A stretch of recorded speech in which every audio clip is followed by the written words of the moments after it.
Boa noite, queridos. Graça e paz. Amém. Quem está feliz com Jesus aí, diz amém. Então você sorria. Só põe um sorriso no rosto, sabe? Mostra o dente. É ou não é? Pode ser a dentadura, pode ser o que for. O importante é você saber de que a vida com Cristo é uma maravilhosa aventura de fé e de conquistas extraordinárias. Estou muito feliz de poder estar aqui de novo. Eu estava tentando assim fazer o cálculo de quantas vezes aqui estive e todas as vezes tenho a oportunidade de ser abençoado em ver aquilo que Deus está fazendo aqui, através da vida de cada um de vocês. Eu sou pastor em Campinas. Nos últimos 13 anos eu tenho estado em Campinas. Antes disso estava fora do país, pastorei fora. Mas 10 anos atrás Deus me chamou para começar um trabalho na cidade de Campinas. Eu não sei se as fotos estão aí. Eu vou fazer igual o da Atena. Põe na tela. Põe na tela para mim ali. Eu te falo qual é a foto. Essa é a igreja central. É a igreja central de Campinas, a qual eu tomei posse, mas tomei posse não como posseiro, viu, gente? Eu tomei posse, eu fui empossado como pastor dessa igreja domingo retrasado. Somos 12 mil membros e temos uma frequência média de 15 mil pessoas durante a semana, e Deus tem nos visitado de uma maneira sobrenatural. Aí tem uma outra foto, não, essa aí é a mesma igreja, essa aqui, essa igreja, eu comecei 10 anos atrás. Quando voltei ao Brasil, dos Estados Unidos, eu sou uma pessoa extremamente hiperativa, eu sou hiperativo por natureza. Eu tive a oportunidade de um dia estar com o Dr. Augusto Cury, escritor renomado, conhecido, e conversando com ele no almoço, ele disse assim: olha, sem fazer uma consulta um pouco mais profunda, eu posso te diagnosticar com síndrome do pensamento acelerado. Eu falei assim: olha, eu concordo com o senhor, porque eu sou acelerado no último. E quando voltei ao Brasil para estar junto àquela igreja da primeira foto, a igreja central, que é uma igreja de 60 anos, é a primeira igreja do Nazareno no Brasil. A igreja, quando veio ao Brasil, começou em Campinas. Eu fui chamado para compor a equipe de pastores, mas eu estava inquieto. Eu havia pastoreado outras igrejas antes, como pastor titular, e não me sentia à vontade, apenas fazendo coisas que são abençoadas, mas eu sou movido a desafios.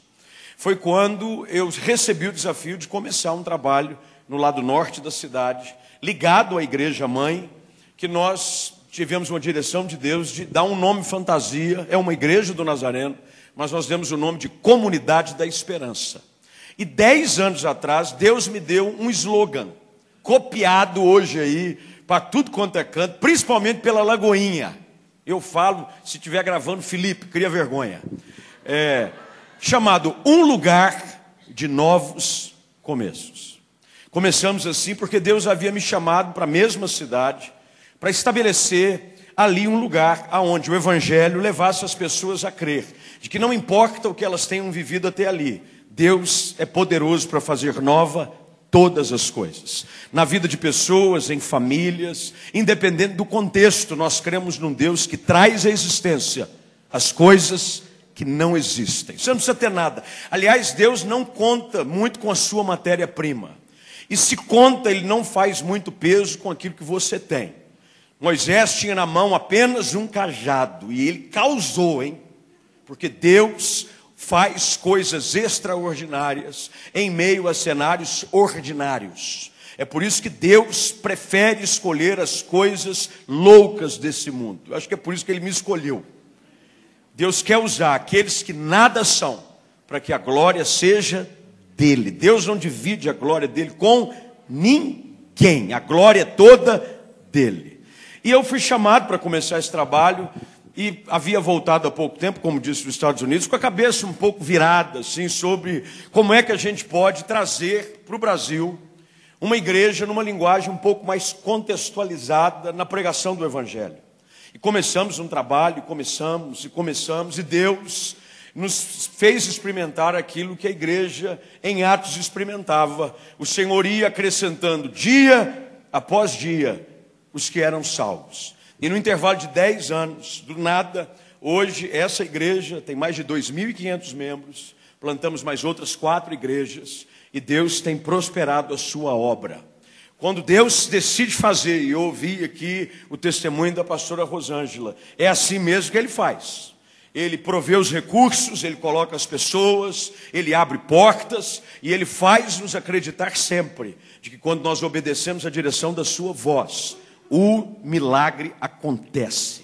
Por isso, hoje à noite, se tem uma coisa que eu quero que você saiba, é de que Deus continua fazendo as mesmas obras. Há um velho cântico que dizia assim, aqueles são mais velhos de igreja, os dinossauros gospel cantavam essa música: Jesus fez maravilha, está fazendo e vai fazer. Quem conhece essa? Se não faz na sua vida, é porque você não crê. Ele salva o pecador, dá alegria, gozo e paz, cura toda enfermidade e expulsa Satanás. Sai! E aí o fogo cai. É assim ou não é? Eita, eu gosto, hein? Eu sou nazareno pentecostal. Eu sou nazareno pentecostal. Aliás, para quem não sabe, a igreja do Nazareno nasceu como igreja pentecostal do Nazareno. Por conta do movimento que ficou meio estranho, o pessoal fez meio que um balaio de gato com o pentecostalismo no início do movimento pentecostal, lá da Rua Azusa, decidiu-se tirar o pentecostal, porque não queria se fazer uma aliança muito clara com o nome, com o movimento, mas tiraram o nome, mas a gente continua pentecostal. É desse jeito, pelo menos eu sou. Tem uns nazarenos meio frio, mas nós estamos orando para Deus pôr fogo neles. É ou não é? Deus queima aquele povo. Eu quero falar um pouquinho hoje sobre o que Deus pode fazer num cenário de impossibilidades. Se há algo que nós vamos ter que aprender a conviver é com as dificuldades da vida. No mundo tereis aflições. Jesus foi muito claro. Jesus nunca fantasiou o evangelho e muito menos a realidade da vida. Nunca, nunca. Jesus nunca tentou pintar a vida como se fosse um passeio à Disneylândia. Porque tem gente que às vezes acha que a vida é um passeio a um parque de diversões, onde está todo mundo sorrindo, que no final a noite sempre termina com queima de fogos. Não é. Tem dias em que as noites são mais longas do que as outras. Tem dias em que as lágrimas correm mais do nosso rosto do que em outros dias. Mas em todas essas coisas, diz o Senhor, nós somos mais do que vencedores. Nós podemos triunfar mesmo diante das impossibilidades que surgem. Eu lancei recentemente um livro e foi falha minha, viu gente? Porque a moça que trabalha comigo, minha assistente, colocou no carro uma mala com os livros, viu, pastor Evandro? Eu confesso meu pecado, porque o irmão me perdoe. Eu lancei recentemente um livro pela Mundo Cristão, é o meu mais novo livro, chamado Superando Limites. Prepare-se para grandes conquistas. Eu vou dar um para a pastora Rosângela depois. Só trouxe um. Você já tem? Você pegou lá no Global Kindle? Eu mandei para você, mas você está com moral, hein? Que chique. Depois eu tiro a diferença na janta da postagem. Eu tenho um exemplar, pastora, e eu faço questão de fazer chegar às suas mãos. Está no hotel, amanhã de alguma maneira eu faço chegar. E dentro desse livro, Deus me deu, através das minhas experiências. Eu sou filho de um pastor nazareno, como eu disse, meu pai, durante 38 anos, pastoreou essa igreja. E eu sempre fui exposto a um ambiente de milagres. Quem é exposto a um ambiente de milagres, começa a acreditar em milagres. Se você está exposto a um ambiente de fé, você é contagiado pela fé. E eu fui exposto, eu cresci num lar pastoral, aonde eu vejo aqui alguns pastores mais experientes, que o ministério era muito mais difícil do que é hoje. Hoje, até em certo modo, ser crente virou fashion. Sou gospel, é ou não é? Sou evangélico. Até o presidente eleito agora está se mostrando aí nos púlpitos, e a gente está dando graças a Deus por isso. Ele está indo na igreja do nosso amigo Valandro, foi lá receber, eu brinco sempre, Valandro, ainda bem que você é Valandro, não é malandro. É ou não é? Tem muito pastor malandro, mas você é o Valandro.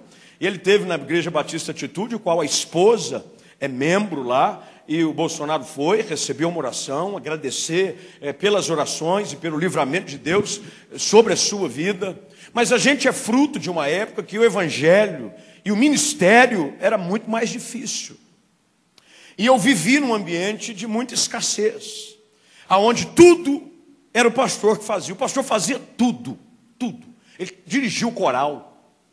Ele tinha que ser especialista em tudo, principalmente num contexto onde não é porque ele queria fazer tudo, é porque não tinha ninguém mais para fazer. Não tinha ninguém. Era você, o departamento infantil da igreja, era eu e meu irmão. Era nós dois. Quando faltava a família pastoral, a professora da escola dominical estava dispensada. As igrejas eram pequenas. Mas eu sempre testemunhei um ambiente onde as impossibilidades existem para serem vencidas. E isso se transformou quase que um DNA para mim. Eu sou um otimista por natureza. Eu sou um otimista. Eu creio que se piorou é porque vai melhorar. Eu creio que se Deus fechou uma porta é porque tem uma maior para abrir. Eu creio desse jeito. Se você crê do outro jeito, arruma a sua cabeça. Você precisa começar a crer de que tudo que Deus faz é para nos abençoar. O não de Deus, aprenda o que eu vou te falar, isso não tem nada a ver com a mensagem. O não de Deus, às vezes, te abençoa mais do que um sim. Às vezes a gente reclama do não, Deus disse não, aí você faz birra, você acha ruim. Eu aprendi de que às vezes Deus diz não, e é para o meu bem. Como pais, de que muitos aqui são, sabem dizer não aos seus filhos, mesmo que eles não entendam, mesmo que eles achem que aquilo que eles estão querendo é o melhor, é a melhor solução do mundo, você sabe de que o não é para abençoá-los. Eu criei-me nesse ambiente, onde eu vi o desenvolvimento de uma igreja, no seu dia a dia. E eu sou fruto de um lar onde eu via o evangelho vivido, não só na plataforma, mas no dia a dia. Porque o que mais impacta alguém não é quando ele sobe na plataforma, é quando desce dela. Eu convivo muito e sou chamado por alguns colegas para ministrar ambientes onde filhos de pastores estão, porque, por incrível que pareça, muitos filhos de pastores se perdem dentro da igreja. Porque a conversa, o discurso, ele não bate, ele não fecha. Eu, graças a Deus, sempre vivi num ambiente onde um homem de fé falava e vivia o evangelho de uma forma muito intensa. Confesso que eu fugi do meu chamado. Eu fui chamado para ser pregador do evangelho com 16 anos de idade. Fugi. Eu, se descobrisse onde estava o peixe de Jonas, eu ia tentar entrar nele para não sair depois de 3 dias. Porque eu não queria ser pastor, eu queria ganhar dinheiro. Pastor não ganha dinheiro. Eu vivia miséria, muitas vezes éramos sustentados por cestas básicas. Eu, durante a minha infância, vivi com roupa doada de missionário. Hoje vocês estão vendo assim, agora eu estou indo fora também. Que é o que também? Quem me viu passar na prova e não me ajudou, quando vê passar na bênção, vão se arrepender. Eu estou aqui agora, o sapato é novo, eu estou estreando hoje. Está aqui, ó, novo. Ele está aplaudindo agora. Eu queria que você veio aplaudir há 40 anos atrás. Roupa doada de missionários. Eu tenho trauma de marrom. Eu tenho trauma. Você nunca, só o sapato que eu não olho. Como eu disse, eu não olho para baixo, eu olho para cima. Eu levo os meus olhos para os montes. Eu não gosto de marrom. Você nunca vai me ver assim, todo de marrom. Não gosto. Por quê? Eu tenho um trauma de infância. Porque quando nós éramos crianças, eu e meu irmão, eu perdi um irmão 6 anos atrás. Ele era 1 ano e 2 meses mais velho. Era o meu melhor amigo. Por conta das privações e pelo convívio dos filhos de pastores, a gente estreitou a alma. A gente tinha um acordo entre nós dois. Só eu podia brigar com ele e vice-versa. Era um acordo de exclusividade. A gente só brigava entre nós dois. Quando alguém encrencava um com o outro, a gente unia as forças. Mas meu irmão, 6 anos e 3 meses atrás, faleceu, foi colhido pelo Senhor. Ele tinha 41 anos de idade. 40, deixou 2 filhas. Aliás, ele tornaria-se avô. Como eu creio que ele dorme no Senhor, eu dou a ele esse título, ele é avô, porque a minha sobrinha teve neném o mês passado. Ele seria vovô. Eu fico imaginando a alegria dele. E meu irmão foi ceifado 6 anos atrás. E como eu disse, a gente crescia junto. E quando meninos, ele 1 ano mais velho que eu, o primogênito tem a primazia. E o mais novo herda a roupa do mais velho. Quem já herdou roupa de irmão aqui, levanta a mão e dá um glória. Minha mãe ganhou um pano, tecido, marrom. E deu para uma senhora costurar um macacãozinho. Parecia a cor da farda da Guarda Municipal de Minas Gerais na década de 70. Que marrom. Sabe aquele marrom desbotado? Isso, é o burro fugido, é aquele lá. Fez 2. Como não tinha roupa, muita, era aquela. Meu irmão usou, a minha ficou pequena. Quando eu achei que tinha me livrado daquela peste, minha mãe diz assim: a do teu irmão ainda cabe em você. Eu acho que eu usei marrom uns 3 anos. Não aguento mais. Mas por que eu estou contando isso? Porque a vida é feita de dificuldades. Mas é em meio às provas, em meio às lutas, que nascem os vencedores. Ninguém consegue ser premiado se não for colocado no campo de batalha. Eu quero te ajudar hoje à noite a entender de que nesse cenário, qual você julga ser, de adversidade, de dificuldade, comece a enxergá-lo como uma possibilidade que Deus está te dando para você romper e vencer, para que o nome dele seja exaltado através da sua vida. Eu quero voltar os teus olhos para um texto das Escrituras. Eu sou um pregador assim, bíblico e expositivo. Tanto que eu vou pedir para você ficar com a sua Bíblia aberta. Eu não sei pregar de outro jeito, senão com a Bíblia aberta. E eu pediria gentilmente que você abrisse sua Bíblia no Evangelho de Marcos, capítulo 2. Eu falava com o pastor Evander, essa água é minha? Água benta. Do altar e consagrada. Eu falava com o pastor Evander sobre essa versão das Escrituras, lançada recentemente pela Mundo Cristão. Eu não sei quem já ouviu falar, chamada NVT, Nova Versão Transformadora. Eu estou apaixonado por essa versão das Escrituras, porque ela facilitou a linguagem.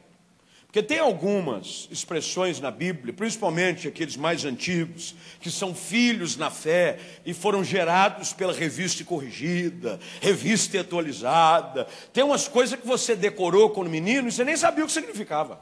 É ou não é? Quando esse corpo, revestido de corruptibilidade, se revestir de incorruptibilidade. Tem gente que fala, corrupto é PT. Você já vai... Não. Aí esse texto traz, por exemplo, quando esse corpo revestido de mortalidade se revestir de imortalidade, fica mais fácil de compreender. Eu vou ler dessa versão, então não estranhe. Eu costumo dizer o seguinte: você pode ter qualquer versão da Bíblia, você não pode ter nenhuma aversão à Bíblia. Deu para entender o trocadilho? Não. Você pode ter qualquer versão, você só não pode ter aversão. Então eu vou ler dessa versão e você acompanhe Evangelho de Marcos capítulo 2, verso de número 1 em diante. Diz assim: dias depois, quando Jesus retornou a Cafarnaum, a notícia de que ele tinha voltado se espalhou rapidamente. Em pouco tempo, a casa onde estava hospedado ficou tão cheia que não havia nem lugar do lado de fora e nem de fora da porta, nem de dentro nem de fora. Enquanto ele anunciava a palavra de Deus, 4 homens vieram carregando um paralítico numa maca. Por causa da multidão, não tinham como levá-lo até Jesus. Então abriram um buraco no teto, acima de onde Jesus estava. Em seguida, baixaram um homem na maca, bem na frente dele. Ao ver a fé que eles tinham, Jesus disse ao paralítico: filho, seus pecados estão perdoados. Alguns dos mestres da lei que estavam ali sentados pensaram: o que ele está dizendo? Isso é blasfêmia.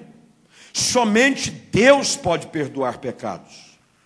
Jesus logo percebeu o que eles estavam pensando e perguntou: por que vocês questionam essas coisas em seu coração? O que é mais fácil, dizer ao paralítico: seus pecados estão perdoados, ou levante-se, pegue sua maca e ande?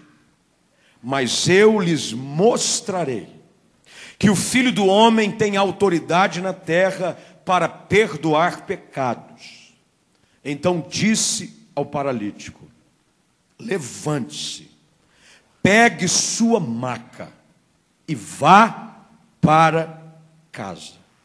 O homem se levantou de um salto, pegou sua maca e saiu andando diante de todos. A multidão ficou admirada e louvava a Deus, exclamando: nunca vimos nada igual. Nunca vimos nada igual. Vamos orar. Curva sua cabeça, feche seus olhos. Pai, esse é um ambiente onde Ele está preparado, todo ele, para que a Tua voz, como já tem sido ouvida até aqui, continue a ecoar no nosso coração. Fala conosco, que esse seja um tempo de destravamento, seja um tempo onde a Tua palavra vai produzir aquilo que só ela tem o poder de produzir: esperança, fé, para que nós possamos caminhar em direção a dias ainda maiores da parte do Senhor sobre a nossa vida. Leva cativo o nosso pensamento à obediência de seu Filho Jesus Cristo. Nós assim oramos no nome dele, com ações de graças. Amém.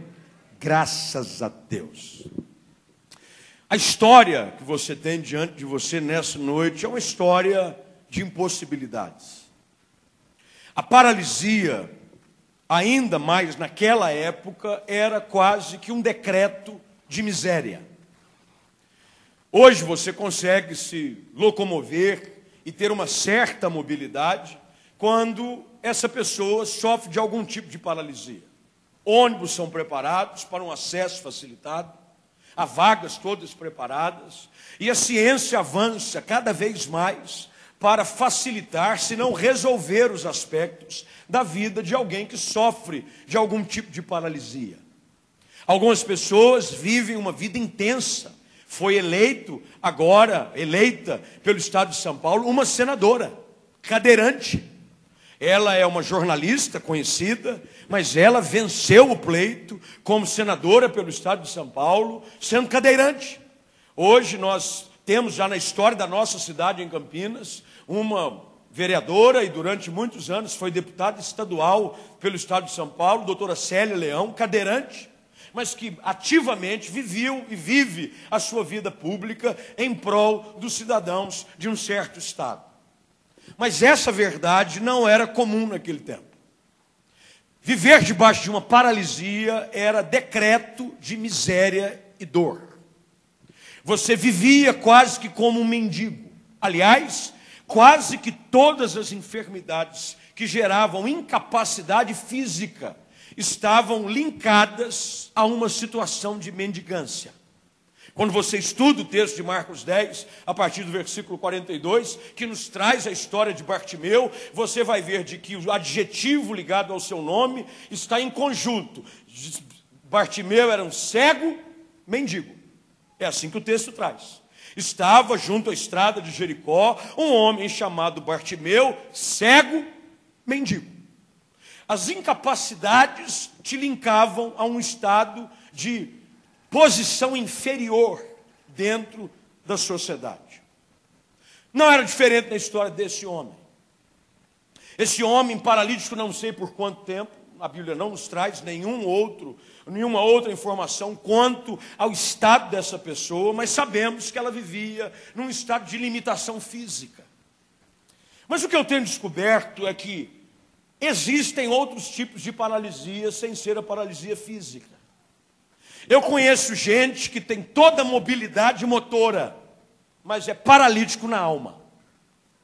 Ele não tem mobilidade na fé, ele não sonha, ele não projeta, ele não sai do lugar. Aliás, ele só sai se alguém o carrega no colo. Tem gente que é assim, só sai de um lugar para o outro, mesmo com que ande carregado nos ombros por alguém. Essa era a verdade desse homem. Ele vivia sempre assim, carregado de um lado para o outro. Quando você lembra-se do texto de João capítulo 5, Jesus junto ao tanque de Betesda, havia um homem que jazia paralítico já há 38 anos.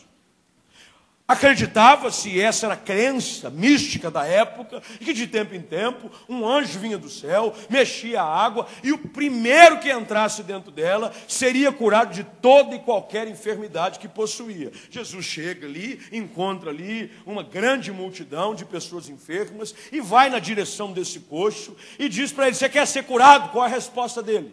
Eu não tenho ninguém que me ajude. Paralisia, eu dependo de alguém, eu dependo da ajuda. Esse estado de impossibilidade que nos é trazido aqui em Marcos capítulo 2, nos leva a uma situação de repensar a nossa própria vida, em termos pessoais e em termos ministeriais. Eu sei que há muitos pastores aqui, eu sei que há pessoas aqui envolvidas diretamente no ministério, se não de uma forma categorizada por um título, mas ministério não é definido por título. Ministério é definido por chamado e chama do Espírito no coração. Quem quer fazer algo para Deus não espera título. Quem quer fazer algo para Deus põe a mão no arado e faz. Você não precisa de título para fazer. Título é uma questão que ajuda, é importante. A hierarquia dentro da igreja precisa ser respeitada. Ela foi instituída ainda no tempo dos apóstolos. Mas a gente percebe de que a função da igreja foi a grande revolução do movimento que Lutero levantou, da reforma, que celebramos há poucos dias atrás. Dia 31 de outubro, fez 501 anos da reforma protestante. E a reforma protestante pregava exatamente isso, a capacitação dos leigos, o envolvimento de todos no avanço do evangelho. Por isso que hoje à noite essa mensagem tem como objetivo alavancar em você a concepção de que Deus pode te levar a viver um tempo novo em todas as áreas da sua vida. Quais são os ingredientes que encontramos nesse texto, que servem de referência para nós, para nos tirar de um estado de estagnação, de inércia, causado por algum tipo de paralisia? E lembre-se, normalmente a paralisia é fruto de algum trauma.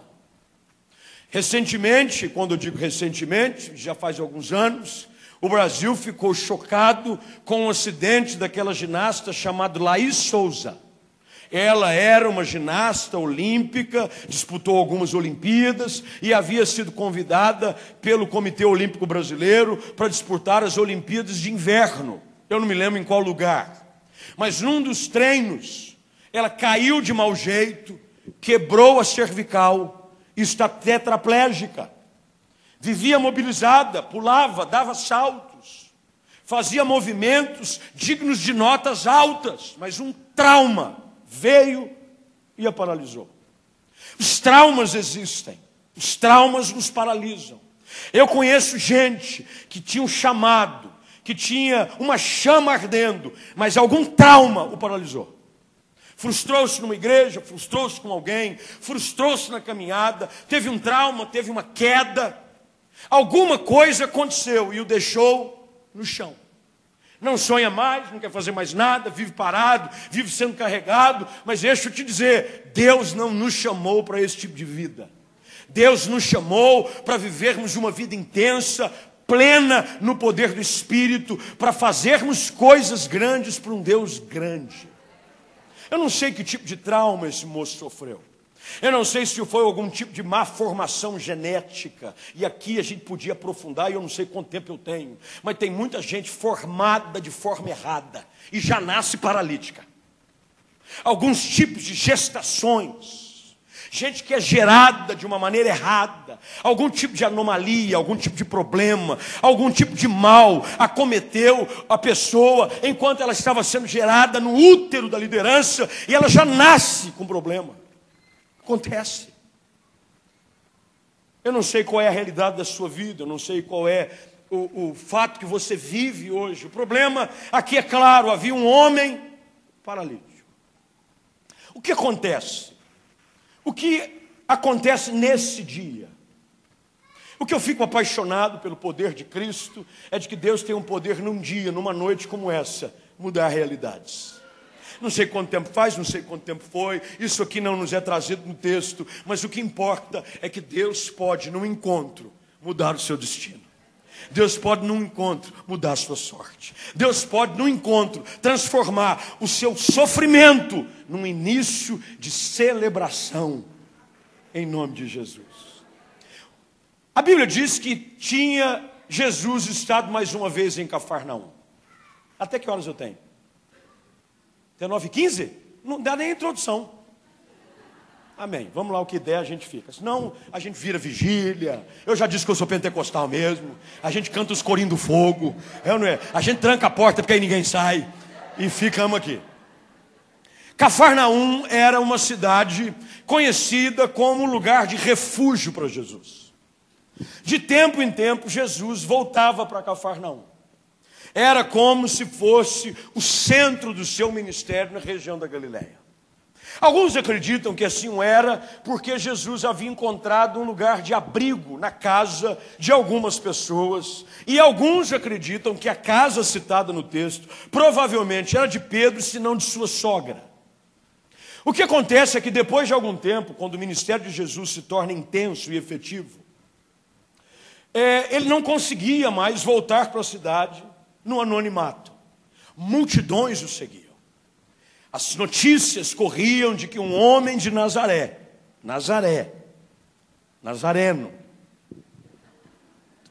Eu disse que eu tinha o troco. Afinal de contas, somos todos nazarenos. Um homem de Nazaré. Ele andava a região.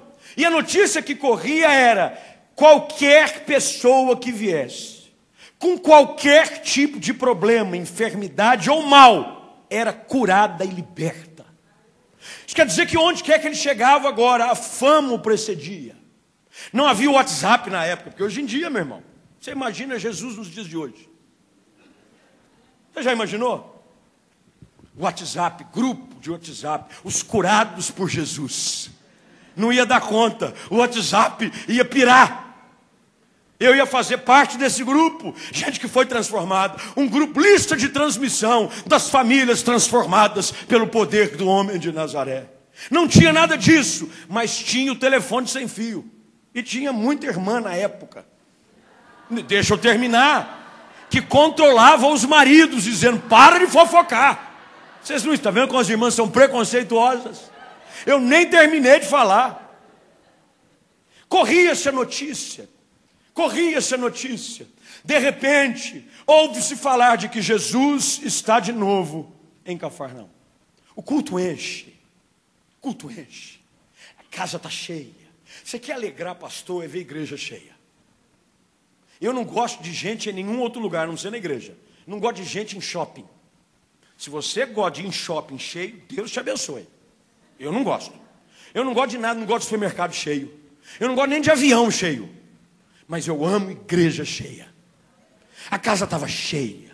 Aquele tipo de culto que o pastor assim infla-se. Ele tira foto de tudo quanto é lugar. Porque a Bíblia diz que nem junto à porta e nem na janela tinha lugar. Afinal de contas, estava naquele recinto o Deus que pode todas as coisas. Ele falava, e as pessoas vinham, e eram atraídas. Jesus era um homem carismático, é por isso que não combina evangelho com cara feia, gente. Tem uns caras que dizem que é crente, mas eu tenho medo de dar paz do Senhor para ele, porque parece que ele vai me agredir se eu cumprimentá-lo. Tem gente, porque a Bíblia diz que o coração alegre formoseia o rosto. Você não precisa nem de botox, é só se converter. Quando você se converte, Jesus já faz uma funilaria. Dá uma arrumada. É ou não é? Põe um sorriso novo. A alegria do Senhor é a nossa. Jesus era um homem alegre, extremamente carismático, amigo das crianças. Você quer saber se uma pessoa tem boa alma? É se criança gosta dele.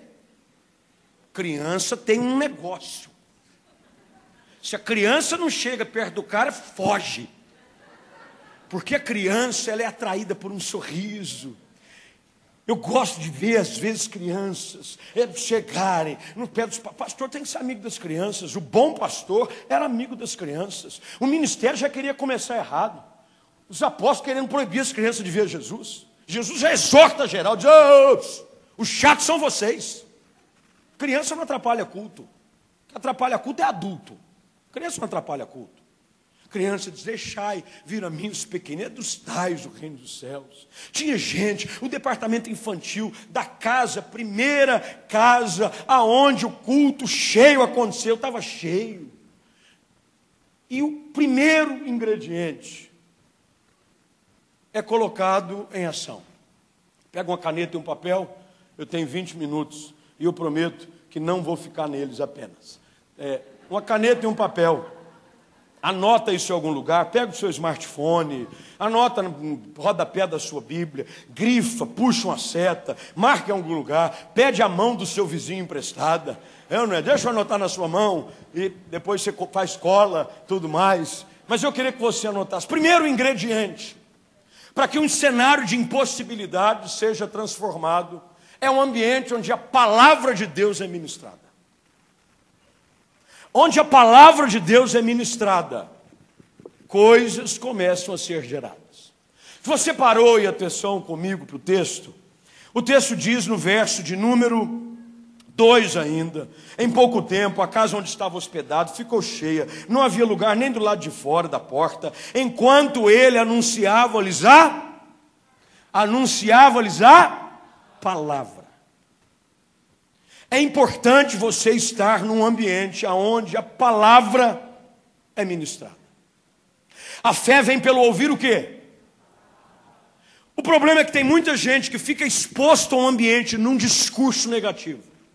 Quando você começa a estar exposto a um ambiente onde o discurso é de pessimismo, é de negativismo, você se torna negativo.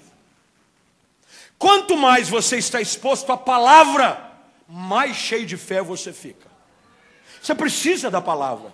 As palavras do Senhor são espírito e vida. Todas as vezes que Jesus realizava milagre, eles eram antecedidos pela palavra. É a palavra, tudo o que acontece e existe pelo poder da palavra. A terra era sem forma e vazia, caos imperava, e de repente vem a palavra. É a palavra. Jesus anunciava-lhes a palavra. Quanto mais exposto à palavra, mais cheio de esperança você vai ficar. Mais crendo no extraordinário você vai ficar. Quanto mais palavra você vai receber, mais você vai crer que Deus pode fazer. Eu gosto da palavra. A palavra do Senhor. Eu amo a palavra de Deus. Eu amo meditar nesse livro. Eu não consigo sair um dia de casa, sequer, sem mergulhar nesse santo livro. Essa palavra que vivifica a alma. Essa palavra que faz aquele que está prostrado levantar-se e olhar para frente, crendo de que passam os céus, passam a terra, mas as palavras do Senhor jamais vão passar. Palavra.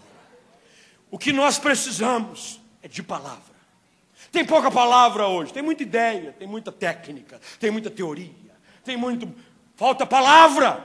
Os púlpitos estão cada vez mais secos da palavra. Tem muita técnica, coaching para tudo quanto é lado. Agora o pregador virou coaching. Sou coaching. Respeito quem é coaching. Mas você não pode de maneira nenhuma substituir o lugar da palavra na vida de uma pessoa. Tudo começa pela palavra. É a palavra que liberta, é a palavra que transforma, é o evangelho que salva, é a palavra que vivifica os mortos, é a palavra. Deus leva o profeta, Ezequiel capítulo 37, num vale de ossos sequíssimos. E ele pergunta: filho do homem, poderão porventura esses ossos voltarem a viver? O profeta esperto disse: Senhor, tu sabes. Sem nada. O que Deus diz então ao profeta? Profetiza. Profetiza. Todo ambiente de impossibilidade começa a ser transformado num ambiente onde a palavra é liberada. Libera a palavra. Começa a falar a palavra de Deus sobre a sua vida. Começa a falar a palavra de Deus sobre a sua casa. Começa a falar a palavra de Deus sobre o seu casamento. Começa a falar a palavra de Deus sobre o seu ministério. Libere a palavra. Onde a palavra é liberada, coisas fantásticas começam a acontecer. Palavra, palavra, palavra, palavra, palavra de Deus. Eu amo a palavra. A palavra, a santa palavra de Deus. Atos capítulo 10 diz que nem Pedro ainda terminara de falar quando o Espírito Santo veio sobre eles. O Espírito Santo não vem senão antecedido pela palavra. É a palavra. Tem gente que fica querendo, fala aleluia rápido, aleluia, aleluia. É a palavra, é a palavra, é a palavra que transforma, é a palavra que convence, é a palavra que confronta, é a palavra, é a palavra, é a palavra, ela é a verdade absoluta de Deus. A palavra de Deus, ela não contém a verdade, ela é a verdade. A verdade, a verdade. Jesus faz a sua oração sacerdotal, João capítulo 17. Ele roga em favor dos seus discípulos. E na oração, ele vai para um ponto crucial. Ele diz, Senhor, eu não te peço que os tire do mundo, mas que os guarde do mundo. E ele continua dizendo, santifica-os na verdade. A tua palavra é a verdade. É a palavra que santifica. É a palavra que te motiva. É a palavra que te estabiliza. É a palavra. Quem vive de experiência, vive catando tomba toda hora. Mas quando você está sustentado na palavra, na rocha. O ambiente era de palavra. Igreja que rompe é uma igreja da palavra. Palavra. Lá na igreja, um dia se você puder nos visitar, eu ficarei muito feliz. Com certeza eu te sirvo um copo d'água. Por minha conta, eu garanto. Mas se você entrar no templo, de frente para o púlpito, no pé da galeria, assim, embaixo do relógio, como aqui, pastor Evandro, está escrito em caixa alta, para quem subir para pregar, jamais se esquecer, está escrita a palavra de Paulo a Timóteo, prega a palavra, não vem com historinha, não vem contar experiência só, é palavra. É a palavra que liberta, é a palavra que faz alguém chegar num culto como esse, meio moribundo. Porque tem dia que a gente chega no culto moribundo, carregado. Foi porque senão o pastor ia achar ruim. Quem nunca foi num culto com peso na consciência porque o pastor ia te ligar depois? Você veio forçado. Veio. A gente chega num ambiente desse e de repente a palavra vem. Ela é como uma espada de dois gumes. Ela penetra, ela é apta para discernir pensamentos, intenções, juntas e medulas. É a palavra que chega em lugares em que nenhuma outra coisa chega. É a palavra vem. Jesus anunciava-lhes a palavra. Se você quiser viver um ambiente de impossibilidades, sendo superado, exponha-se a palavra. Exponha-se a palavra. Medita nesse livro. Eu vi a pastora citando o texto de Josué, capítulo 1. E se teve uma orientação que o Senhor dá a Josué, é clara e direta, diz, medita, meu filho, nesse livro, de dia e de noite. Porque o único jeito de conquistar a terra prometida é sobre a bússola da palavra. Ela que é lâmpada para os nossos pés. Ela que é luz para o nosso caminho. É a palavra, irmão. Pega a palavra. Palavra. Tem gente que chega e todo celular hoje tem isso aqui, ó. Acendeu aí, né? E você fica, querido, a palavra é um farol. Enquanto você não sabe para que lado seguir, não sabe que norte tomar, vá para a palavra. Vá para a palavra. A palavra sempre vai te dar o norte correto. A palavra sempre vai te dar a direção. A palavra sempre vai te ajudar a acreditar de que mesmo quando todos já desistiram, há esperança para o aflito, há esperança para o necessitado, há esperança para quem está ancorado na palavra. Palavra. Leia a Bíblia. Jesus anunciava-lhes a palavra. Eu amo a palavra de Deus. Eu amo culto onde a palavra é pregada. Eu sei que tem gente que ama o louvor, eu também gosto de louvor. Meu ministério começou no louvor da igreja. Toquei, eu fui músico profissional, toquei baixo, toquei até com ronquenole, toquei nos Estados Unidos, gravei CD. Tudo é ótimo, maravilhoso, eu amo a música, mas nada substitui a eficácia da palavra. Da palavra. Às vezes tem crente que levanta no meio da palavra, você está jogando bife fora e comendo só o tomate. Gente que vem no culto, né? Tomate, assim, alface, arroz. Na hora que vem aquele filé mignon, você levanta da mesa e sai. Palavra é assim.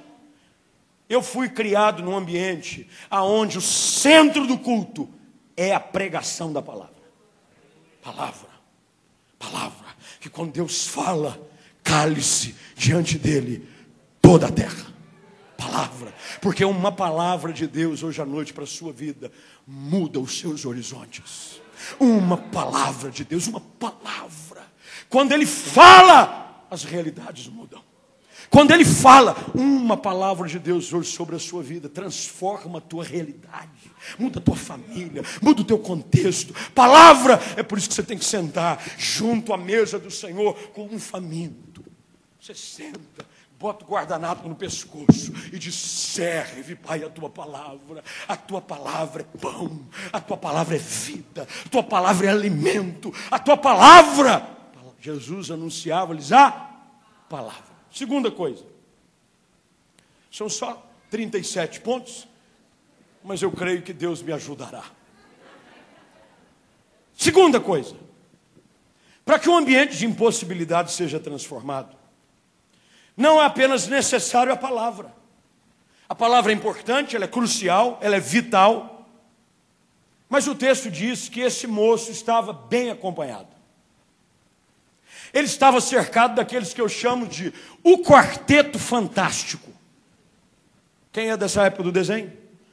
Homem elástico, homem pedra, mulher invisível e o homem chama. Não tinha negócio? O quarteto fantástico. Sabe por quê? A nossa companhia na jornada faz toda a diferença. Você precisa estar acompanhado de gente que acredita que Deus pode fazer algo na sua vida. Porque há momentos em que nós deixamos de acreditar, e não faz essa cara de santo para mim. Porque eu sei que há dias que dá vontade de jogar tudo para o alto. Eu já tive esses dias. Já tive dias em que eu estava vivendo o ápice da fé, em que você sai marchando, dizendo: Satanás, você vai ver. Já sai o dia assim ou não? Você sai de um culto com uma palavra, você vai: eu vou arrebentar inferno. Agora vai! Mas tem dia que você não tem vontade de sair da cama, porque a luta se torna árdua demais. E nós somos frágeis. Esse barro que fez esse vaso é frágil. É por isso que é importante você estar cercado de pessoas, de que quando você não tiver forças para caminhar, carregam você nos ombros.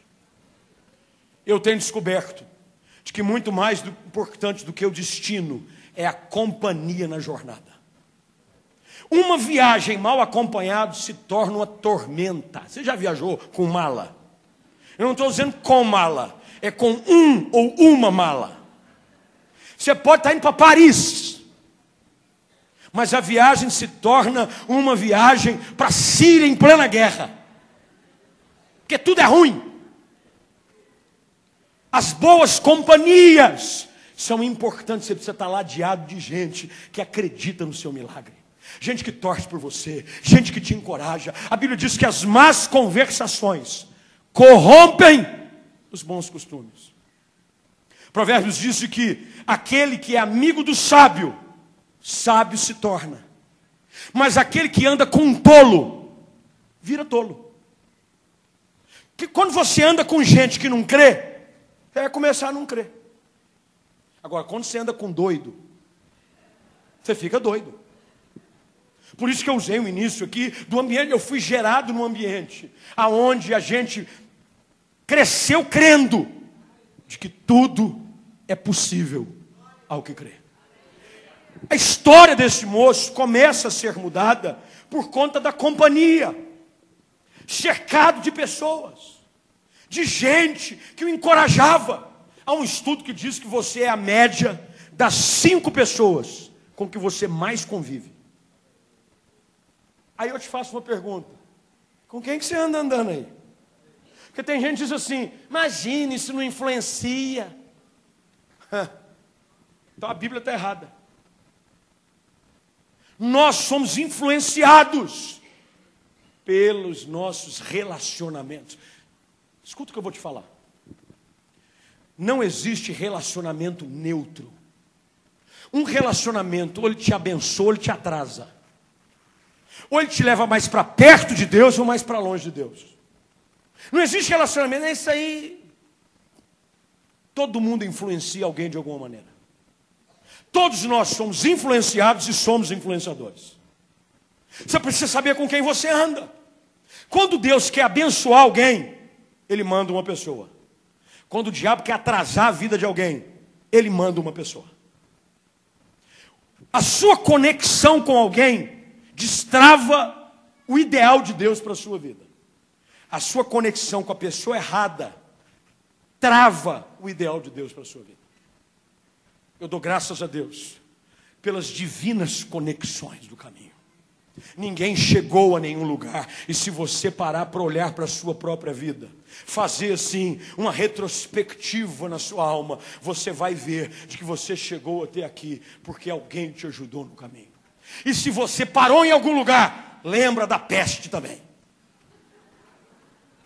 Porque olha, quase todo momento ruim da nossa vida foi causado por alguém. Quase todo momento, se não todo ele, de bênção, foi causado por alguém. Gente que Deus coloca do nosso lado para nos encorajar. Para dizer, está difícil até agora, mas nós vamos levar você num lugar que vai mudar a sua história. Ah, quantos testemunhos aqui talvez não haveriam de gente que chegou ao Evangelho, chegou até Jesus por causa de alguém, de um pai, de um amigo, de uma irmã, de um parente, de um companheiro de trabalho, alguém que Deus colocou para fazer com você o que fizeram com esse paralítico, colocar ele na presença de Jesus. A gente não quer nada, a gente só quer ver você abençoado. Ministério, ele vai para frente. Vida vai para frente. A vida espiritual vai para frente quando você está bem acompanhado. Bem acompanhado. Bem acompanhado. Bem acompanhado. Eu sou seletivo nas minhas amizades. Ah, se tem uma coisa que eu sou, é chato para escolher quem anda comigo. Eu escolho a mão. Há um pregador americano que afirma de que você, durante o curso da sua vida, se tiver 5 amigos, gente, não é colega, porque no Rio fala colega, isso é colega. Eu sou carioca, eu posso falar, eu sou da Baixada Fluminense. Você está olhando para essa criatura aqui, sou da Chatuba. Você vai aonde, irmão? Vai pregar também? Achei que a gente ia fazer uma dobradinha. Aleluia. Aí, amigo, olha o exemplo aí, ó. Pensa num amigo, aplauda um amigo. Olha aí que coisa boa. O quê, hein? Eu sou da Chatuba, gente. Quem conhece a Chatuba aqui na Baixada Fluminense? É de lá também, né? É. Que só conhece quem saiu de lá. É ou não é?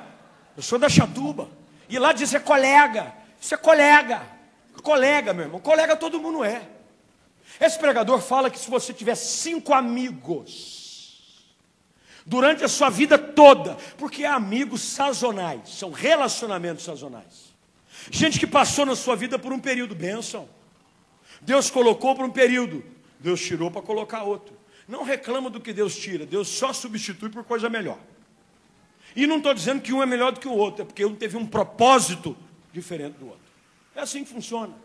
Mas durante a vida toda, se você contar 5, você pode se julgar o mais afortunado de todos os homens. Você precisa estar bem cercado. A história desse moço muda, porque tinha gente disposta a fazer a diferença na vida dele. Você precisa estar cercado de gente que está disposta a fazer a sua vida diferente. Se você se cercar de gente que pensa pequeno, você vai pensar? Mas se você começar a andar com quem sonha, você vai sonhar. Você vai sonhar. Você vai sonhar. Eu comecei a sonhar com a igreja, que eu disse que eu plantei 10 anos atrás, pela graça de Deus, porque eu fui exposto a um ambiente de sonhadores. Eu vi aquelas igrejas nos Estados Unidos dizendo: o que é isso, gente? Porque tem gente que tem medo de ir a um ambiente maior do que o seu, porque expõe a sua inferioridade. Não tem problema nenhum. Só tem um jeito de você saber que pode crescer, vendo que gente cresceu mais do que você. Se você andar com gente que nunca matou gigante, você vai acreditar que os gigantes são invencíveis. Você tem que um dia encontrar com alguém que derrubou Golias. Um dos grandes feitos de Davi não foi derrubar Golias, foi formar um exército de matadores de gigantes. Quando você conhece alguém que mata gigante, ele te inspira, ele te encoraja. Você vê uma igreja, você vê um ministério florescendo, você ouve um testemunho como o da pastora Rosângela, dentro da realidade que vocês... Meu irmão, você tem que pegar a história dessa senhora e agarrar, e grudar, e dizer: eu vou fazer igual. Inspira, encoraja, porque Deus não tem prediletos, mas Deus usa os ousados, aqueles que acreditam, aqueles que se cercam de gente que acredita que pode acontecer. Aprenda isso. Mais importante que a viagem é a companhia.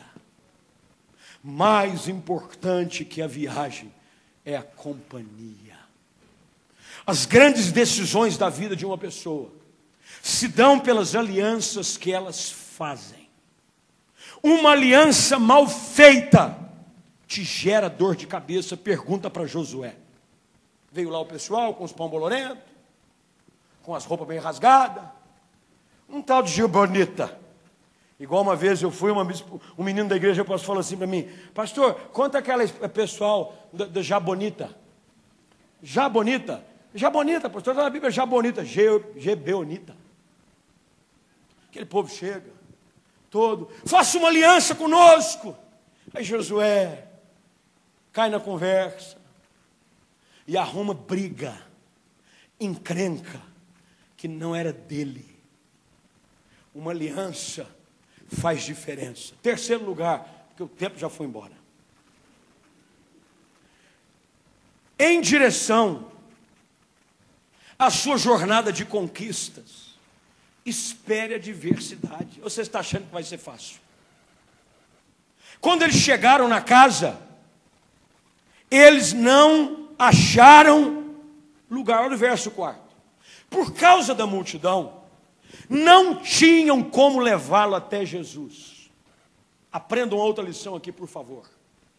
Só chega lá quem não desiste facilmente. Se te mostrares fraco, no dia da angústia, a tua força é pequena. Quem quer, vence obstáculos. Quem quer, não desiste diante da primeira porta fechada. Eu citei Bartimeu: filho de Davi, tem compaixão de mim. O que os outros mandaram ele fazer? Cala a boca. O que ele fazia? Gritar mais alto. Cala a boca, grito, porque eu preciso de um milagre. Tem gente que desiste, nunca chega a lugar nenhum, porque no primeiro obstáculo, volta para trás. Ah, está cheio. Acho que não é o dia que Deus quer fazer. Porque se fosse da vontade de Deus, ia ter um lugar reservado para mim, bem na frente. Meu irmão, quem quer milagre, abre caminho. Dá um jeito. Foi Enem, domingo passado agora. Prova do Enem. Reportagem que chegou nas minhas mãos. No domingo de manhã, eu fiquei impressionado. Uma senhora, eu não sei quantos chegaram a ter acesso a essa reportagem, havia viajado 3 dias de barco lá no Alto Amazonas. 3 dias de barco. Porque o sonho dela era, juntamente com a sua filha, que essa menina fizesse uma faculdade de direito. 3 dias de barco para fazer uma prova no Enem. Tem gente que nem acordar cedo consegue. Perdi hora. Satanás miserável me fez dormir, me fez cair num profundo sono. Aí mistura a história da bela adormecida, não é? Correr atrás. O reino de Deus, ele é tomado pelo esforço. Você tem que suar a camisa. Não deu de um jeito, vai de outro. Não deu plano A, vai no B. Não deu B, vai no C. Até o Z tem muito plano. Vai tentando, de um jeito. A Bíblia diz que eles chegaram, não havia espaço. Aí o texto continua dizendo, olharam para o paralítico. Filho, hoje não é seu dia. Não. A Bíblia diz que diante da impossibilidade, eles buscavam novas estratégias. Você sabia de que em meio às suas adversidades pode sair a sua melhor ideia? Diante de uma porta fechada, pode se abrir a sua melhor porta. Tem gente que fica no espírito de autocomiseração. Eu não gosto de gente com esse espírito de autopiedade. Coitadinho de mim. É a síndrome do patinho feio. Ninguém gosta de mim, ninguém me dá oportunidade, ninguém abre uma porta. Cria uma! Dá um jeito, faz alguma coisa, se coça. Olha para o teu irmão e diz, se coça. Olha que palavra profunda essa. Se coça, se coça. É esforço, é luta, é perseverança. Você tem que pagar o preço. Não tinha lugar. Ele diz que começaram a estudar. Deus vai te dar criatividade diante das dificuldades. Eles descobriram um ponto. Você imagina a cabeça desses 4 com o paralítico. Nós vamos para trás, nós não voltamos. A Bíblia diz, Hebreus capítulo 10, de que nós não somos daqueles que retrocedem. Carro de crente não tem marcha ré. Nós não somos daqueles que retrocedem. Nós somos daqueles que avançam. O nosso negócio é para frente, gente. É para frente. Quem pôs a mão no arado, não olha para trás. E lembre-se da mulher de Ló. Olhou para trás, paralisou. Todo mundo que olha para trás vira estátua. Olha para trás, para. Toda vez que você olha para trás, você para. Eles olham, não tem jeito, não tem entrada, não tem forma. Começaram a dizer, não, mas nós vamos arrumar um jeito. Mas está cheio. Nós vamos sair daqui, não tem jeito. O paralítico dizendo, meu Deus, eu achei que ia ser curado, eles vão me matar. E de repente diz, tem um jeito de chegar. Sempre há um jeito de chegar. Para toda dificuldade há uma resposta. Essa luta que você está enfrentando tem uma saída. Para que você vai desistir? Para que você vai jogar tudo para o alto? Continua firme. Tem uma resposta. Ore, busque a Deus. Deus te deu essa cabeça. Está vendo essa cabeça? Essa aí. Algumas com muito cabelo. Outras só com a lembrança do muito cabelo. Pastor? Eis aquele tempo em que eles saíram e nem sequer se despediram. Essa cabeça foi colocada sobre os seus ombros com a massa cinzenta dentro. Deus te deu capacidade para ser criativo. Criatividade. Se eu puder, eu tenho que ir embora. Eu acho que eu vou juntar o hoje de amanhã. Pelo menos mete bronca, nós dois ficamos. Eu podia dizer inúmeras estratégias. Quando eu fui pastorear em Nova York, eu pastoreei em Nova York, mas está pensando o quê? Da Chatuba para Nova York. Olha o que Deus faz. Se você crê que não pode, eis aqui o milagre. Da Chatuba para New York. Pastoreei em Nova York, não mexe comigo não, meu.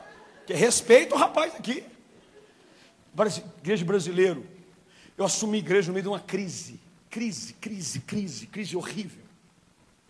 E eu precisava atrair brasileiro.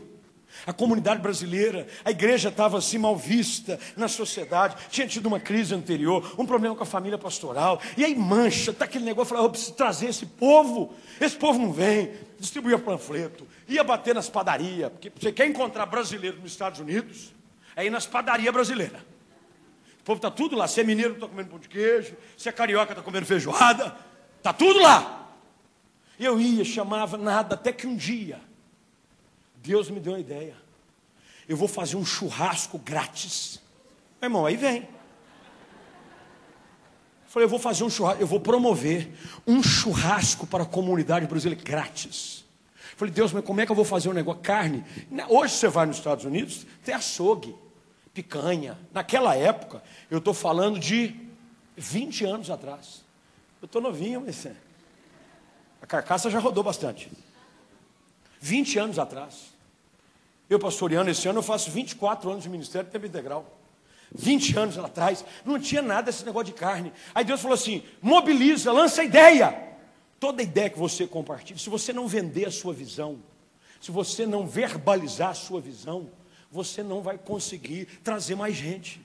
Fala, quanto mais você falar do sonho, mais contágio você vai produzir, é igual gripe.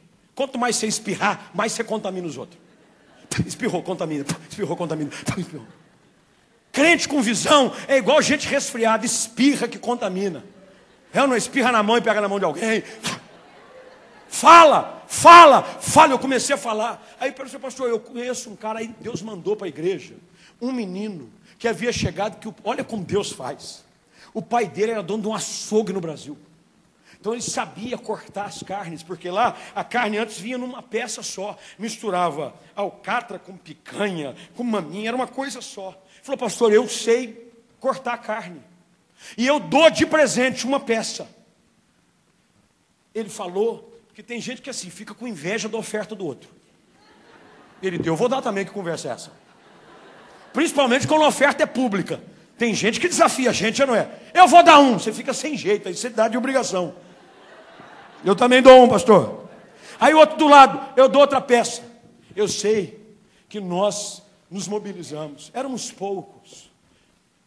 E quando eu digo pouco, era pouco mesmo. Eram umas 15 ou 20 pessoas. Virou tudo açougueiro na igreja. Já imaginou? Pessoa cortando carne. Arrumei uns tambores. Fui atrás de carvão. Não tinha carvão. Era aquelas pedras vulcânicas que o pessoal usa para fazer churrasco. Cruz credo. Eu fui atrás de um negócio, fui atrás de carvão, fazer lenha. Eu fui fazer carvão. Pegava a madeira, fazia o carvão, para depois colocar, e soltei na vizinhança. Sábado à tarde, churrasco grátis. Meu irmão, deu até polícia. Juntou gente, fechou quadra, vinha brasileiro, brotava do bueiro. Brasileiro sai de tudo quanto é lado, churrasco. Isso tem uma coisa que brasileiro gosta, é comida grátis.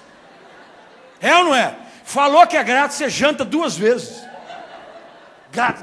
Começou a subir gente para tudo quanto é lado. Só que olha a estratégia de gente, antes do churrasco, nós vamos ter um tempo de louvor. E eu quero compartilhar uma palavra para vocês. Meu irmão, e a carne, o povo não ia embora. O povo não, foi a congregação mais fiel que eu tive até hoje. Porque o povo viu o que eles esperava. E o louvor, ruim, violão, tal. E eu fui, preguei, falei do evangelho. E depois liberei a carne. O povo se empanturrou e falou, ei, igreja boa é essa? Igreja boa, nossa, que igrejaça. No domingo seguinte, já não éramos mais 15, éramos 50. E de repente a igreja foi crescendo. E a primeira igreja que cresceu na carne. A igreja cresceu na carne. Literalmente. Na carne. A igreja que cresce na carne. Essa aí, ó. A igreja cresceu. Deus vai te dar estratégia. Abriram lugar no telhado. Você imagina um culto de Jesus pregando. E eles metendo o pé na laje. Você imagina um culto como esse? Porque você está todo aí espiritual. Porque está tudo certo. De repente começa um barulho no teto. Os pentecostais já vão começar. Eita Deus, está movendo. Eita, até o telhado, pai. É ou não é? O pentecostal vibra. É ou não é? Ei. Aí começa a cantar. Não sei se o céu desceu, ou a igreja subiu. Aí começa. Culto, Jesus pregando. Barulho no telhado. Pá, começa a cair. Pedaço de barro. Pá. Irmão. Quem quer milagre tem que incomodar.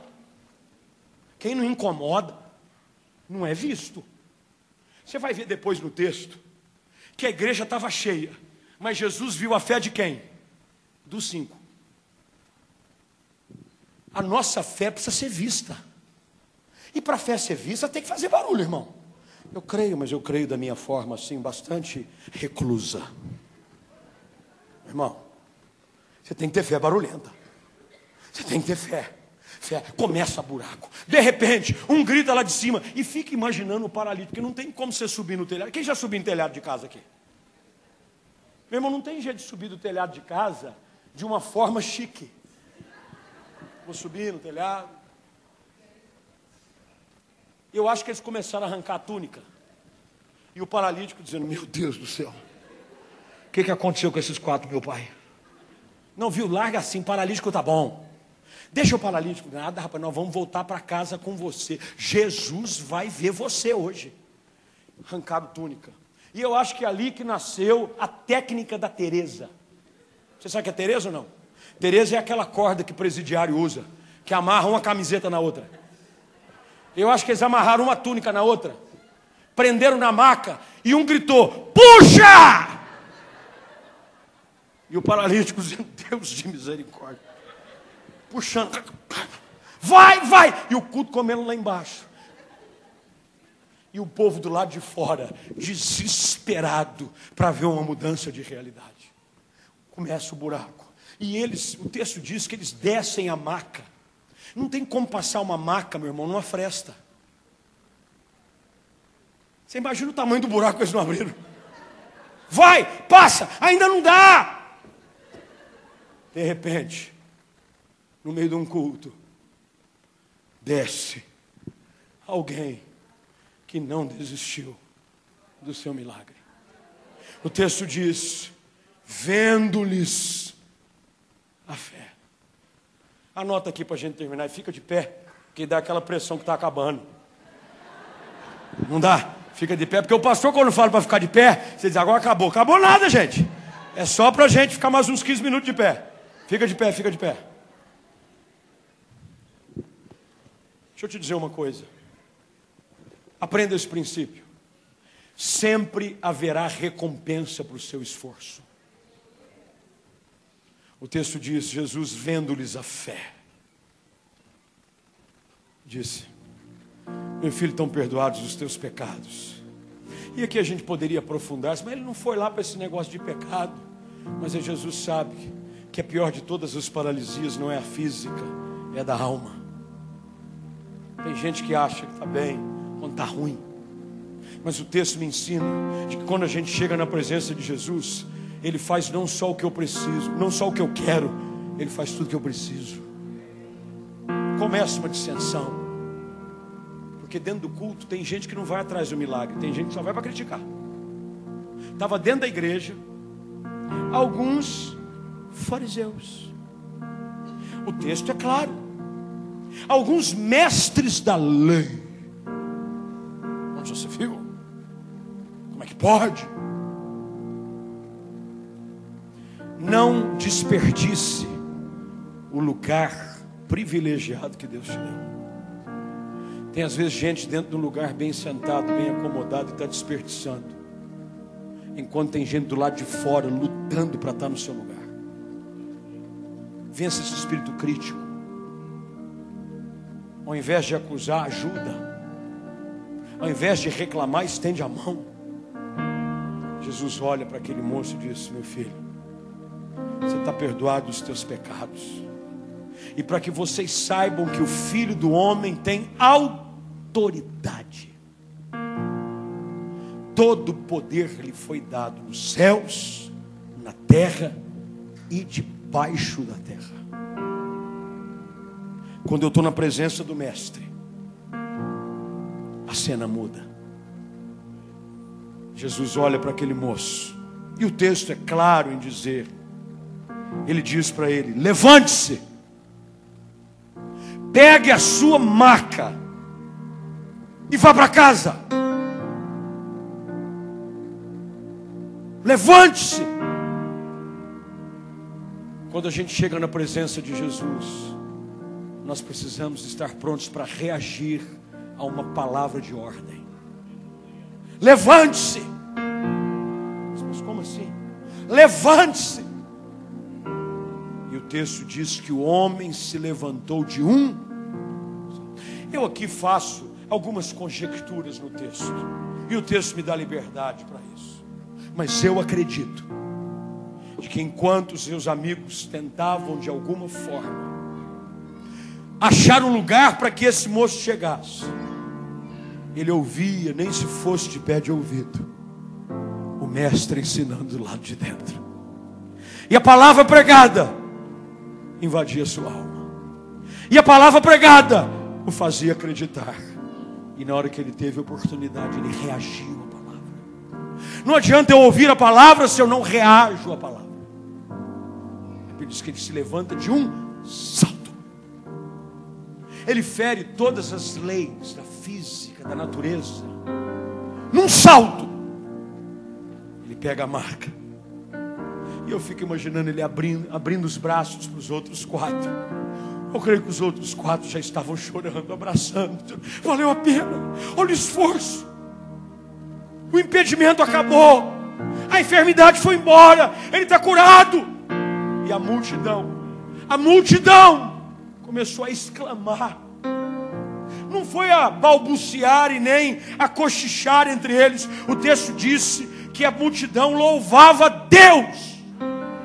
Você não foi feito para ser motivo de piedade. A tua vida foi feita para ser instrumento de glória e louvor ao nome de Jesus. Escuta o que eu estou te falando hoje à noite. As pessoas ainda vão engrandecer e louvar o nome do Senhor por aquilo que Ele vai fazer e está fazendo na sua vida. Você não vai ser mais motivo de comiseração de alguém, de piedade dos outros, de dó dos outros. Ninguém vai olhar para você mais com aquele sentimento de dó, de piedade. As pessoas vão olhar para você e vão dizer: nós nunca vimos nada igual. Nunca vimos nada igual. Porque o que Deus vai fazer na sua vida é sem precedentes. Nunca na sua história, nunca antes igual aconteceu. Se você reagir à palavra, se você caminhar na direção do milagre que Deus tem para a sua vida. Por isso eu quero orar com você. Eu abusei do tempo, eu abusei do horário, mas eu comi um pouquinho do meu tempo de amanhã, que eu não vou conseguir estar com vocês amanhã. Eu vou ter que ir embora mais cedo. Mas eu queria hoje gastar desse tempo. Esquece o horário, eu sei, pastor. O que é mais importante para você? Você vai desistir do primeiro obstáculo? Tem gente aqui dizendo: pastor, eu já ouvi tantos nãos. Eu já vi tantas portas fechadas. Eu já ouvi tantos diagnósticos contrários. Mas eu te pergunto, e aí, você vai desistir? Ou você vai continuar crendo? Ou você vai continuar insistindo no chamado? Deus não errou quando te chamou. Deus não errou quando te separou dentre a malhada. Deus não errou quando falou o teu nome. Ele foi audível. Você vai desistir? Não é fácil, eu sei, mas vale a pena. Mas vale a pena. Eu quero orar com você hoje à noite. Você que hoje quer reagir a essa palavra. Você que crê que Deus pode romper com essa sua paralisia. Seja ela em que área for. Tem gente aqui que no ministério está paralítico, está estagnado. Deus hoje te encontrou aqui. Deus está vendo a sua fé. E Ele hoje, com a autoridade da sua palavra, diz: levante-se. Levante-se, levante-se e vá para casa. Conta aos seus, mostra o que Deus pode fazer. Eu quero orar com você. Se o Espírito Santo falou com você hoje à noite, se essa palavra é para a sua vida, se você quer romper com a estagnação, com a paralisia, eu não sei o que você está fazendo no seu lugar ainda, mas eu teria pedido licença, vindo a este altar dizendo: Deus, põe tua mão na minha vida. Põe tua mão na minha vida. Eu creio sobre a tua palavra. Pedro disse: havia pescado a noite toda. Mas aí o mestre entra no barco e diz para ele: faze-te ao largo, vai mais fundo, tenta mais uma vez. E Pedro reage como muitos de nós reagimos: Senhor, nós pescamos já a noite toda, faz tempo que eu estou tentando, faz tempo que eu estou insistindo, nada. Mas só que ele tem uma pegada. Algo acontece. Ele diz assim: mas sobre a tua palavra eu vou lançar mais uma vez. Sobre a tua palavra. E quando ele reage à palavra, a pesca é maravilhosa. Eu estou aqui hoje à noite para te dizer: a tua reação à palavra de Deus vai produzir algo maravilhoso na sua vida. A tua reação à palavra de Deus vai produzir algo maravilhoso na sua vida. Reaja à palavra. Tem Tem gente aqui orando pela salvação de filhos. Não aconteceu ainda. Tem filho longe da igreja. Filho que Deus falou com você, de que ele seria separado ainda no seu ventre, que ele seria separado para ser um instrumento nas mãos do Senhor. E até agora nada. E você está começando a achar de que não é verdade, que foi um sonho, de que foi apenas algo que você sentiu errado. Não é. Continue insistindo, continue orando, continue. Todo que pede recebe. Todo aquele que bate a porta, ela vai se abrir. Continue crendo, porque o que Deus vai fazer é algo sem igual. É algo sem igual, é algo sem precedentes. Pai, nessa noite, diante da tua palavra, nós reagimos. Diante da anunciação da verdade do teu evangelho, das boas novas. Boas novas. É como água fresca sobre terra seca. É a tua palavra sobre os nossos corações. Que essa palavra traga mais uma vez vida, esperança, ânimo, para continuar acreditando de que aquele que fez a promessa é fiel para cumpri-la. Senhor, nessa noite, restaura a esperança nos corações, revivifica almas, reacende a chama do ministério, do chamado, de que aqueles que entraram aqui com a cabeça baixa, com as suas redes recolhidas, com a sua maca, saiam daqui louvando a Deus, exaltando o teu nome e voltando para casa para dizer: Deus me visitou, Deus falou comigo, e eu saio daqui hoje para viver as tuas promessas. Pai, nessa noite nós abençoamos a cada um, dentro da sua individualidade, dentro da sua necessidade, dentro da particularidade de cada um. Senhor, que os céus se abram, que a tua glória transforme situações, para que o teu nome, Jesus Cristo, seja mais uma vez exaltado, glorificado, para a honra e glória do Deus Trino. Assim falamos e oramos em nome de Jesus. E se você crê, diga glória a Deus, diga amém, exalte o nome do Senhor aí. Eu luto minhas guerras,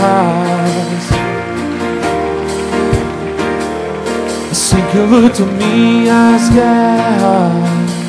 Você pode aplaudir mais forte ao Senhor, pode aplaudir e declare: sim, Senhor, eu quero viver essa palavra, eu creio na tua promessa, eu creio nos teus sonhos. Assim que eu luto Em nome de Jesus, dê um abraço ao seu irmão e volta para o seu lugar. Diga para ele: fica firme nessa palavra. Parece que estou cercado, mas sou guardado por ti. Parece que estou cercado, mas sou guardado por ti. Parece que estou cercado, mas sou guardado por ti. Jesus, parece que estou cercado.